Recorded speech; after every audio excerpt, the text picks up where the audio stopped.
Hello friends, एक बार फिर से आपका स्वागत है हमारे चैनल विकोटा क्लासेस में। आज हम इस लेक्चर में बात करेंगे pair of linear equations in two variables की फोर्थ लेक्चर। जो लास्ट लेक्चर हमने इस पे बात की थी, एज रिलेटेड प्रॉब्लम्स थी, उस लेक्चर में डिस्कस की थी हमने। वो लेक्चर 3 था जिसको मैंने बाई मिस्टेक लेक्चर 2 बोला था। तो चलिए आज लेक्चर को आगे बढ़ाते हैं। तो आज हम बात करेंगे एक नए मेथड की, एलिमिनेशन मेथड।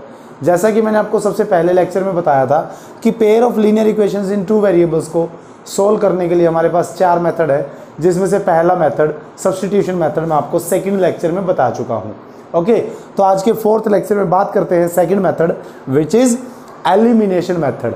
ओके, तो इसके लिए क्या करते हैं हम, सबसे पहले मैं आपको बता दूं पेयर ऑफ लीनियर इक्वेशंस एक बार रिवाइज करवा देता हूं। होता क्या है, हमारे पास 2 इक्वेशंस होती हैं।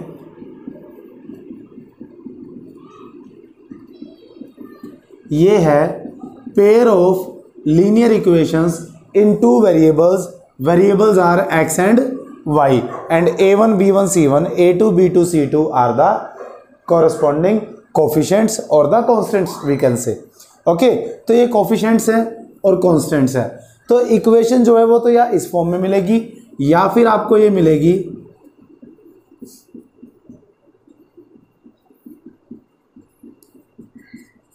इस फॉर्म में। दोनों ही फॉर्म में मिल सकती है, तो कोई प्रॉब्लम नहीं है, चाहे ऐसे हो या फिर ऐसे। कई बार कंफ्यूजन कहाँ होता है स्टूडेंट के लिए, जब एक इक्वेशन दे दी जाती है आपको इस फॉर्म में जिसमें कांस्टेंट्स जो है लेफ्ट साइड में होते हैं, और एक इक्वेशन दे दी जाती है जिसमें कांस्टेंट राइट साइड में होते हैं। तो सबसे पहले आपको क्या करना है, दोनों कांस्टेंट्स को राइट साइड पे लेके आना है। मैं इस वे में इक्वेशंस को ज़्यादा प्रेफर करूँगा।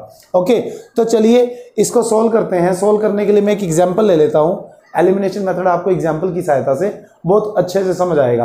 तो सपोज वी हैव 2 इक्वेशंस,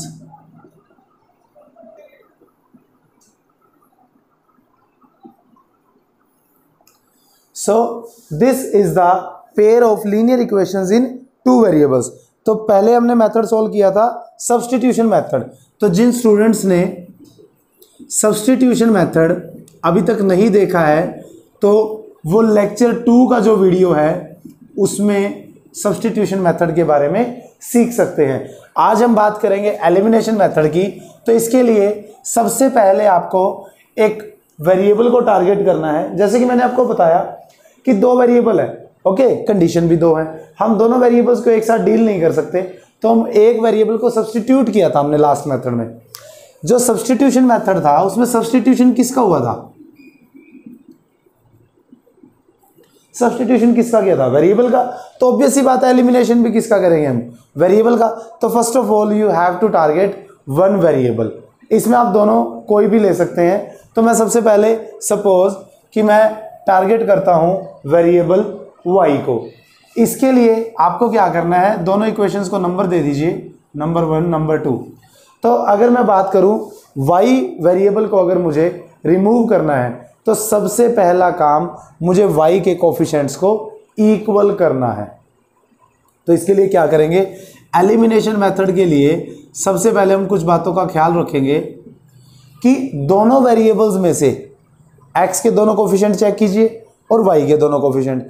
अगर किसी वेरिएबल के कोफिशिएंट्स ऑलरेडी इक्वल है, अगर किसी वेरिएबल के चाहे x के चाहे y के दोनों कोफिशिएंट्स इक्वल हैं, तो हम उसको प्रेफर करेंगे। हमें फिर मल्टीप्लिकेशन करने की कोई ज़रूरत नहीं पड़ेगी, हमारा एक स्टेप कम हो जाएगा ऑटोमेटिकली। दूसरी बात, अगर वेरिएबल इक्वल नहीं है, जैसे कि अब 7 और 5 x के दोनों वेरिएबल अलग हैं, तो 8 और 4 दोनों y के भी वेरिएबल अलग हैं, तो हमें क्या करना है, हम किसी भी एक वेरिएबल को चूज़ कर सकते हैं। Okay fine. तो मैक्सिमम जो है हम ज़्यादातर y को ही टारगेट करते हैं, बट एज यू विश आप चाहें तो x को भी टारगेट कर सकते हैं। ओके, तो y के दोनों वेरिएबल्स को अगर देखा जाए 8 और 4, तो सबसे सिंपल तो ये है कि फर्स्ट कांस्टेंट से, जो फर्स्ट कोफिशिएंट है y का, उससे सेकंड इक्वेशन को हम मल्टीप्लाई करेंगे, यानी कि वाइस वर्सा, और 4 से मल्टीप्लाई करेंगे फर्स्ट इक्वेशन को। ये तो ही एक बात। ओके, लेकिन यहां पर अगर स्टूडेंट थोड़ा सा ध्यान दे, थोड़ा सा अगर वो केयरफुली इसको देखे, तो वहाँ यहाँ पर एक स्टेप थोड़ा सा छोटा किया जा सकता है, हमें इतनी मल्टीप्लिकेशन करने की ज़रूरत नहीं है। जैसे कि फर्स्ट इक्वेशन में 8 है और सेकंड में 4, तो 8 को हम 4 से मल्टीप्लाई करेंगे 32 होगा, और 4 को 8 से मल्टीप्लाई करेंगे तब 32 होगा। तो हमारा मतलब तो इन दोनों को इक्वल करने से ही है 32। तो अगर ये दोनों में से एक नंबर दूसरे नंबर को अगर कंप्लीटली डिवाइड करता है, उसका फैक्टर है, या वो बड़ा नंबर उसका मल्टीपल हम कह सकते हैं, तो सिंगल छोटे नंबर को सिर्फ मल्टीप्लाई करके हम, सपोज 4 को अगर मैं 2 से मल्टीप्लाई कर दूं तो 8 के इक्वल आ सकता है, फिर हमें 8 को किसी भी नंबर से मल्टीप्लाई करने की ज़रूरत नहीं पड़ेगी। तो ये टोटली आप पे डिपेंड करता है, कोई कंपलसरी नहीं है कि हाँ मैंने बोल दिया कि मैं इसको क्रॉस मल्टीप्लाई ही करूँगा। क्रॉस वैसे होता नहीं है, मैं बस क्या देते हैं याद करने के लिए, स्टूडेंट को थोड़ी आसानी रहती है याद करने में चीज़ें। क्रॉस का मतलब वाइस वर्सा, जो नीचे का कांस्टेंट है y का कोफिशिएंट है उससे फर्स्ट इक्वेशन को मल्टीप्लाई करेंगे, और फर्स्ट इक्वेशन में जो y का कोफिशिएंट है उससे सेकंड इक्वेशन को मल्टीप्लाई करेंगे। ओके, तो चलिए जनरली मैं आपको सिंपल ही करके दिखाता हूँ।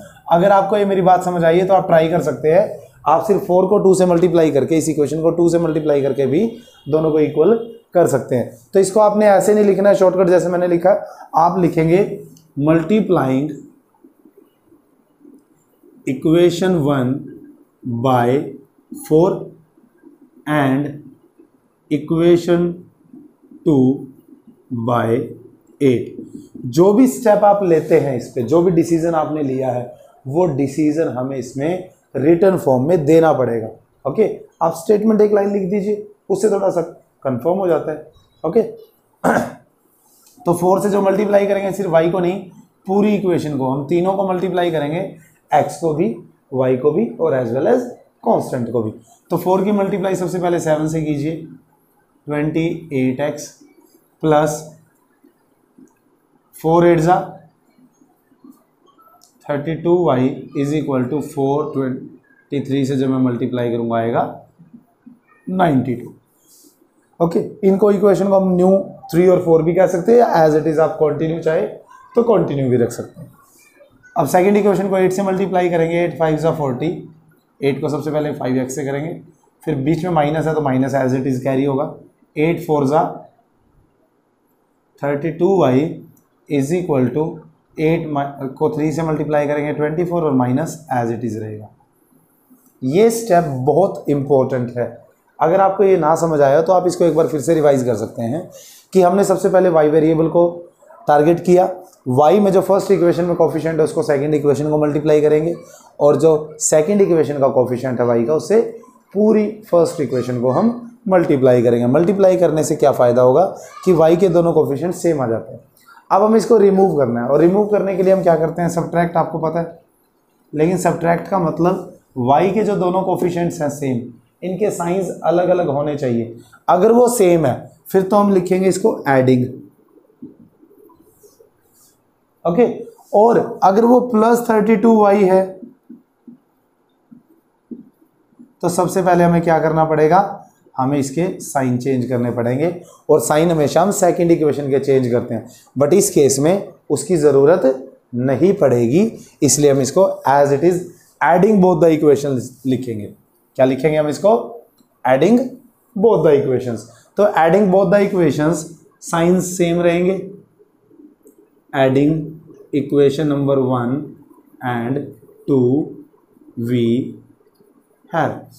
अब इन दोनों को अगर मैं ऐड करूं तो 28x और 40x 68x, और ये plus 32y minus 32y cancel हो जाएगा, इज इक्वल टू 92 प्लस है माइनस 24, तो 92 में से मैं 24 को माइनस करूंगा, 68x is equal to 68।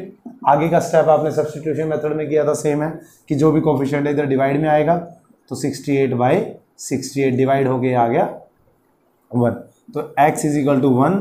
First variable की वैल्यू हमें मिल चुकी है। इसके बाद सेकंड स्टेप जो है बिल्कुल सेम एज सब्स्टिट्यूशन मेथड कि 4 इक्वेशन अब हमारे पास, पहले 2 थी ना, 2 नहीं आ गई। आप चाहें तो किसी भी इक्वेशन में x की वैल्यू पुट करके y की वैल्यू निकाल सकते हैं। तो चलिए फर्स्ट में ही करके देख लेते हैं, substituting value of x in equation number 1। अगर स्टूडेंट्स को कन्फ्यूज़न हो रहा हो तो इसको 3 और इसको 4 लिख सकते हैं, फिर यहाँ पर हम एडिंग इक्वेशन 3 एंड 4 करेंगे। नंबर बदल ही दीजिए क्योंकि दो ही इक्वेशन बार बार रिपीट करेंगे तो स्टूडेंट कंफ्यूज हो सकता है इसमें। ओके, तो x इज इक्वल टू 1 हम इसमें पुट करेंगे। फर्स्ट इक्वेशन में पुट करते हैं 7 into 1 plus 8 into y is equal to 23। 7 1 ज़ा 7 plus 8y is equal to 23। Simplify कर लिया, इस 7 को यहाँ शिफ्ट करेंगे।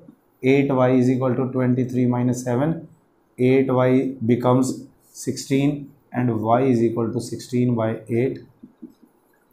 तो x is equal to 1 and y is equal to 2। This is the answer for this equation. Okay, इसके साथ साथ मैं आपको एक एग्जांपल और करवा देता हूं ताकि थोड़ा सा कंफर्म हो जाएगा। ओके,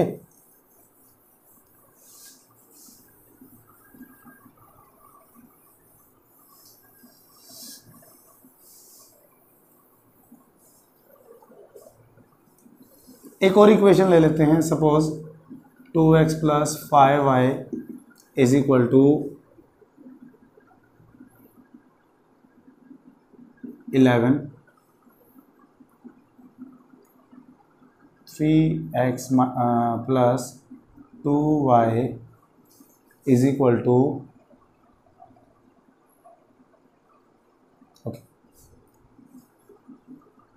11। सपोज ये ले लेता हूँ। ओके, तो चलिए नंबरिंग करेंगे। Equation number 1, equation number 2। सबसे पहले हम क्या करेंगे, मल्टीप्लाइंग। पहली बात टारगेट करते हैं। पिछली बार मैंने y को काट के दिखाया था, इस बार मैं x को एलिमिनेट करके दिखाऊंगा। ओके, एलिमिनेशन मेथड में आप किसी भी एक वेरिएबल को टारगेट कर सकते हैं। सपोज कि मैं x को टारगेट कर लेता हूं, तो फर्स्ट इक्वेशन में कितना है 2, तो सेकंड इक्वेशन को हम 2 से मल्टीप्लाई करेंगे। सेकंड इक्वेशन में कोफिशिएंट कितना है 3, तो फर्स्ट इक्वेशन को 3 से। तो multiplying equation 1 by 3 and equation number 2 by 2। बड़ा सिंपल सा है कि दोनों में पहले हम एक वेरिएबल को टारगेट करते हैं x और y में से। मैंने इस बार टारगेट किया है वेरिएबल x को। x का जो फर्स्ट कोफिशिएंट है उसको सेकंड इक्वेशन से मल्टीप्लाई करना है, और सेकंड इक्वेशन में जो x का कोफिशिएंट है उससे फर्स्ट इक्वेशन को एज इट इज मल्टीप्लिकेशन कर देना। वो हमने लिख के दिखा दिया। ओके, तो फर्स्ट इक्वेशन को कितने से किया हमने 3 से, और सेकंड इक्वेशन को कितने से किया 2 से। तो 3 से मल्टीप्लाई करता हूँ मैं, 3 2 ज़ा 6, 1 बाय 1 तीनों को मल्टीप्लाई किया जाएगा।